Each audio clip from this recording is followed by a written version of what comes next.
नमस्कार साथियों, मैं डॉक्टर दिनेश पाल, सहायक प्राध्यापक हिंदी विभाग, नंदलाल सिंह महाविद्यालय, जैतपुर, दाऊदपुर, सारण, छपरा। लगभग 1 माह बाद पुनः वापसी हुई है ऑनलाइन क्लास में। आज मैं स्नातक प्रथम वर्ष के हिंदी रचना पाठ्यक्रम के अंतर्गत एक प्रकरण है, टॉपिक है संक्षेपण। उस टॉपिक पे बातचीत करना चाहेंगे। संक्षेपण पल्लवन का विपरीत शब्द है या विपरीत रूप है, कह सकते हैं। इस संक्षेपण में हम संक्षिप्त करते हैं। जैसे कि पल्लवन में कोई छोटा सा पद्यांश दे दिया जाता है, 5 लाइन, 4 लाइन, 10 पंक्ति, 8 पंक्ति, 6 पंक्ति तक मान लीजिए। हम उसके लगभग 3 गुना में जाते हैं और पल्लवन उसका विस्तार से लिखते हैं। जबकि संक्षेपण में सीधे उसके विपरीत होता है। बड़ा सा गद्यांश या अनुच्छेद दिया रहता है और उसको हम संक्षेप में करते हैं, संक्षिप्त में करते हैं। इसे सारांश या भावार्थ नहीं कह सकते, उसे एक अलग रूप है संक्षेपण।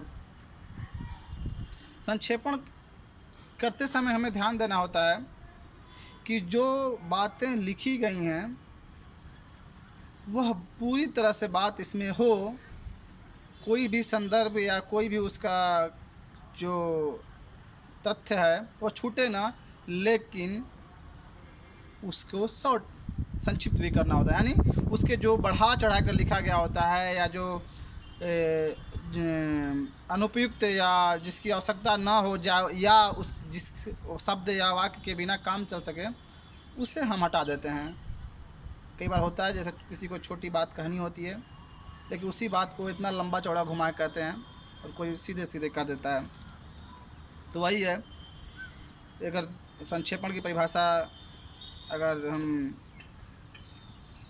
इस किताब के वासुदेव नंदन प्रसाद की किताब के अनुसार कहें तो लिखते हैं 3 लाइन में, किसी विस्तृत विवरण, सविस्तार व्याख्या, वक्तव्य, पत्र व्यवहार या लेख के तथ्यों और निर्देशों के ऐसे संयोजन को संक्षेपण कहते हैं जिसमें अप्रासंगिक, असंबद्ध, पुनरावृत्त, अनावश्यक बातों का त्याग और सभी अनिवार्य, उपयोगी तथा मूल तथ्यों का प्रवाहपूर्ण संक्षिप्त संकलन है।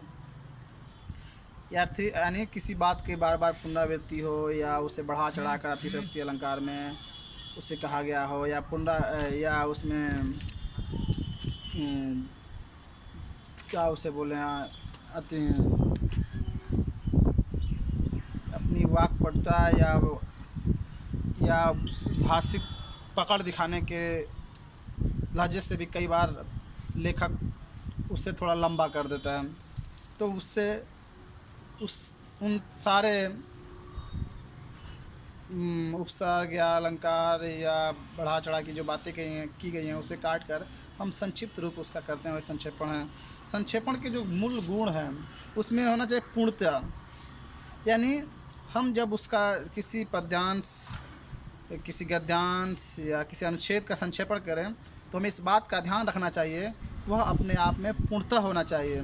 यानी जो बात कही गई है वह पूर्ण रूप से संक्षेपण में आनी चाहिए, क्योंकि बात को, तथ्य को, भाव को नहीं काटना होता है, उसके वाक्य और शब्द को कम करना होता है। इस बात का ध्यान रखना चाहिए। और एक बहुत बड़ा गुण है पूर्णता, जो कम शब्दों में ज़्यादा बात कह दे। और यह एक प्रकार का मानसिक कला कह सकते हैं। यह एक व्यक्ति की विशेषता हो सकती है कि किस प्रकार से हम अपनी बात को कम शब्दों में ही कह डालें। दूसरा संक्षिप्तता, यह भी एक गुण है संक्षेपण का। संक्षिप्तता यानी अपनी बात को संक्षिप्त में कहना, यानी कि जो दिया गया परीक्षा में जो दिया गया अनुच्छेद होता है या पद्यांश होता है या गद्यांश होता है उसको कितना संक्षिप्त में हम उसे लिख सकें, यह संक्षेपण का बहुत बड़ा गुण माना जाता है। स्पष्टता, संक्षेपण करते समय यह भी देखना चाहिए, उसका गुण है संक्षेपण का कि बात स्पष्ट होनी चाहिए, न कि हम ऐसा संक्षेपण कर दें कि सामने वाले को उसका विस्तार भी पढ़ना पड़े, यानी बिना विस्तार के उसे बात समझ में ना आए, तो वह संक्षेपण किसी काम का नहीं। वह स्पष्ट होना चाहिए। संक्षेपण में वह बात जो विस्तार में दिया गया है वह लगभग पूरी तरह से आ जानी चाहिए, और भाषा शब्द भी स्पष्ट होने चाहिए, न कि जटिल घुमावदार होने चाहिए। इसीलिए गुण और है भाषा की सरलता। संक्षेपण करते समय ध्यान देना चाहिए विद्यार्थियों को कि उसके वाक्य सरल हों, शब्द भी सरल हों, न कि समासोक्ति समास का प्रयोग करते हुए या अलंकार का प्रयोग करते हुए या तत्सम शब्दों को अपने दिखाने के लिए, कई बार होता है, या अपनी भाषाई पकड़ दिखाने के लिए, भाषा जो व्याकरण है उस पर पकड़ दिखाने के लिए, अपने प्रदर्शन के लिए उसे इतना क्लिष्ट न कर दें कि वह पढ़ा ना जा सके। संक्षेपण संक्षिप्त होता है, इसलिए उसके वाक्य भाषा भी सरल होने चाहिए जिसे आसानी से समझा जा सके। शुद्धता तो सबसे ज़रूरी है। संक्षेपण करते समय ध्यान देना चाहिए कि वाक्य भी शुद्ध हो, शब्द भी शुद्ध हो, और जो दिया गया उसमें भाव या विचार है वह भी शुद्ध हो। ऐसा नहीं कि हम उसे संक्षिप्त करते हुए कुछ ऐसे उपसर्ग या प्रसर्ग को काट दें जो अनर्थ हो जाए या उससे विपरीत हो जाए, या कहा कुछ और गया हो और हम संक्षेपण में कह कुछ और जाएं। इससे भी बचना चाहिए, कहीं ऐसा ना हो जाए, इसका भी हमें बखूबी ध्यान रखना होगा। प्रवाह और क्रमबद्धता। संक्षेपण करते समय विद्यार्थी को ध्यान देना चाहिए कि जो हम संक्षिप्त कर रहे हैं, जो संक्षेपण कर रहे हैं, उन पंक्तियों के बीच, उन शब्दों के बीच एक प्रवाह हो, वह गतिमान हो, और वह क्रमबद्धता होनी चाहिए, न कि कहीं का कहीं। कई बार होता है विद्यार्थी ऐसी गलती कर देते हैं, उन्हें दिमाग में यही होता है कि इतने शब्दों में करना है, इतने वाक्यों में करना है, उससे संक्षिप्त करने के चक्कर में वे भूल जाते हैं कि वाक्य गठन क्या है, एक दूसरे से क्रम जुड़ा हुआ है कि नहीं, क्रमबद्धता है कि नहीं, तो इसमें उनको नुकसान हो जाता है। और संक्षेपण करते समय सबसे महत्वपूर्ण बात है उसका एक शीर्षक देना बहुत ज़रूरी है, क्योंकि शीर्षक पर भी अंक दिए होते हैं। हो सके तो नीचे शब्द संख्या भी लिख दें कि कितने शब्दों में संक्षेपण किया गया है। मूल्यांकन करते समय अध्यापक इन बातों का ख्याल रखता है, उसे हर शीर्षक पर भी कुछ अंक देने होते हैं। तो शीर्षक सबसे पहले लिखें। शीर्षक लिखते समय ध्यान दें कि ऐसा शीर्षक हो जिससे उस संक्षेपण का बोध हो, संक्षेपण का भाव समझ में आए, संक्षेपण का मूल मंतव्य समझ में आ जाए, न कि संक्षेपण कुछ हो शीर्षक कुछ। और शीर्षक थोड़ा आकर्षक होना चाहिए। कई बार शीर्षक पाठक को पढ़ने को मजबूर कर देता है, अपनी तरफ खींच लाता है। इस बात का भी ध्यान रखना होगा विद्यार्थियों को। संक्षेपण करते समय तमाम बातों को ध्यान रखना चाहिए, उसके नियम, मतलब कि कुछ बातें, निर्देश जो विद्यार्थियों को दिए जा सकते हैं जिसपे कि उनका संक्षेपण टिके। इसमें खासकर संक्षेपण में मूल संदर्भ के उदाहरण, दृष्टांत, उद्धरण और तुलनात्मक विचारों का समावेश नहीं होना चाहिए। ऐसा ना कि हम उदाहरण देते हुए और विचार को अपने बताते हुए उसे और लंबा खींच दें, उसे इनसे बचना चाहिए। सामान्यतः इसे भूतकाल और परोक्ष कथन में लिखा जाना चाहिए, भूतकाल में। तीसरा है अन्य पुरुष का प्रयोग होना चाहिए। जो वाक्य हम प्रयोग करते हैं उसमें अन्य पुरुष में लिखना चाहिए। भाषा सरल होनी चाहिए, मुहावरे और अलंकारिक नहीं। मुहावरे और अलंकार का प्रयोग करने से, अलंकारिक भाषा का प्रयोग करने से बचना चाहिए।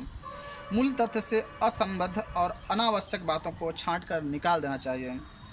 आरंभ अथवा प्रथम वाक्य ऐसा हो जो मूल विषय को स्पष्ट कर दे, लेकिन इसका अपवाद भी हो सकता है। यह निर्दिष्ट शब्द संख्या में लिखा जाना चाहिए। यदि कोई निर्देश न हो तो इसे कम से कम मूल की 1/3 होना आवश्यक है। यानी आपके प्रश्न में दिया गया है कि इतने शब्दों में लिखें, तो आपको कोशिश करना होगा कि उतने शब्दों में ही लिखें।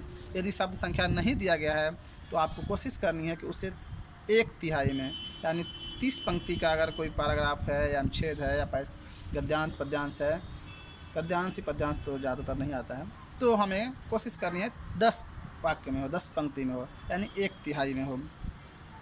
समास प्रत्यय और कृदंत द्वारा वाक्यांश का या वाक्य एक शब्द या पद के रूप में संक्षिप्त किए जाएं, यानी किसी पर प्रत्यय दिया हुआ है या उसमें उपसर्ग लगा गया है, समास, इस सब का प्रयोग करके अगर वाक्य लंबा खींचा गया है तो हमें कोशिश करना है कि उन सबको हटाकर जितना छोटा से छोटा कर सकें।